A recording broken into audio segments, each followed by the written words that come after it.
Hey guys, in this video, I will show you how to fix no signal on Amazon Fire TV Stick. Alright, let's begin.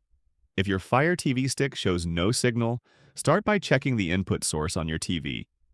Use your TV remote to navigate to the source or input menu, and make sure the HDMI port your Fire Stick is plugged into is selected.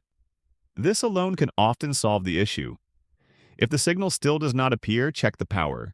Plug the Fire Stick into the wall adapter instead of the USB port on your TV to ensure it is receiving enough power. Next, remove the HDMI extender if you are using one and plug the Fire Stick directly into the TV. Sometimes the extender can cause connection issues. Also, try a different HDMI port on your TV. If it still does not work, completely power down the Fire Stick by unplugging it from the outlet. Wait about a minute, then plug it back in and turn on the TV. This can help reset the connection and resolve the no signal issue. So that's basically how you can fix no signal on Amazon Fire TV Stick. That's it for this video. Thanks!